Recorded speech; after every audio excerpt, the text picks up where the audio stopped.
कृष्ण भगवान की कहानियां सदियों से लोगों के दिलों में बसी हुई हैं और हर रोज सुकून के साथ सोने से पहले अगर उनकी कहानियां सुनी जाएं, तो दिल को असीम शांति मिलती है। आइए आज आपको कृष्ण भगवान की एक प्रसिद्ध और प्रेरणादायक कहानी सुनाते हैं।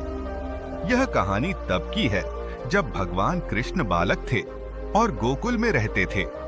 कृष्ण अपने बाल सखाओं के साथ रोज खेलते, मस्ती करते और कभी-कभी माखन चुराते थे।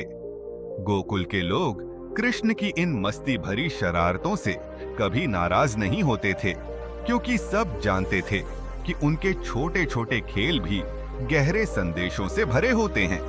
एक दिन गांव के लोग बहुत चिंतित हो गए। यमुना नदी के किनारे पर एक विशाल कालिया नामक नाग ने डेरा जमा लिया था। वह नदी के पानी को विषैला कर रहा था, जिससे लोग पानी का उपयोग नहीं कर पा रहे थे। जानवर और पेड़ पौधे भी मरने लगे थे। गांव के लोग इस परेशानी से बचने का उपाय ढूंढ रहे थे, लेकिन नाग का डर इतना था कि कोई उसके पास जाने की हिम्मत नहीं कर पा रहा था। जब यह बात कृष्ण तक पहुंची, तो उन्होंने तुरंत निर्णय लिया कि वे इस संकट को समाप्त करेंगे। उनके सभी मित्र और गोकुलवासी चिंतित थे कि कृष्ण इतने छोटे हैं, वे कैसे कालिया नाग से लड़ पाएंगे।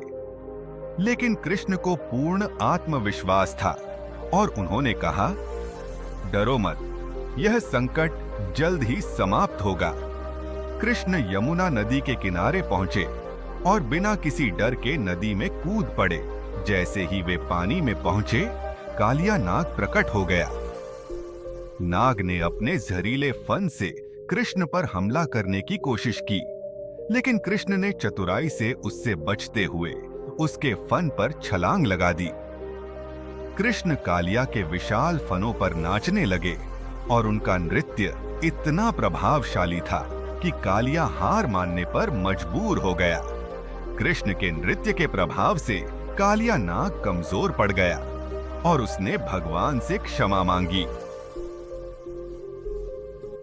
कृष्ण ने उसे जीवन दान दिया, लेकिन उसे यह आदेश दिया कि वह यमुना नदी को छोड़कर किसी और स्थान पर चला जाए, ताकि गोकुल वासियों को फिर से सुरक्षित पानी मिल सके।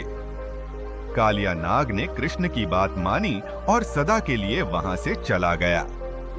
जब कृष्ण पानी से बाहर आए, तो गोकुलवासी उनकी जय जयकार करने लगे। सभी लोग बहुत खुश हुए कि अब उनकी समस्या समाप्त हो गई थी। यह कहानी हमें यह सिखाती है कि चाहे जीवन में कितनी भी बड़ी समस्या क्यों न हो, अगर हमारे पास साहस, विश्वास और सही दिशा में कार्य करने की शक्ति है, तो हम किसी भी संकट को समाप्त कर सकते हैं। कृष्ण की यह कहानी केवल बाल लीला नहीं है, बल्कि जीवन में साहस और सकारात्मकता के साथ आगे बढ़ने की प्रेरणा है। जब भी हमें कोई मुश्किल घेर लेती है, तो हमें कृष्ण की तरह धैर्य और साहस के साथ समस्या का सामना करना चाहिए। इस कहानी को सुनकर मन को शांति मिलती है और यह एहसास होता है कि भगवान सदैव अपने भक्तों की रक्षा करते हैं, चाहे परिस्थिति कितनी भी कठिन क्यों न हो। यही सोचते हुए जब हम रात को सोते हैं, तो मन में एक गहरी शांति और सुरक्षा का एहसास होता है।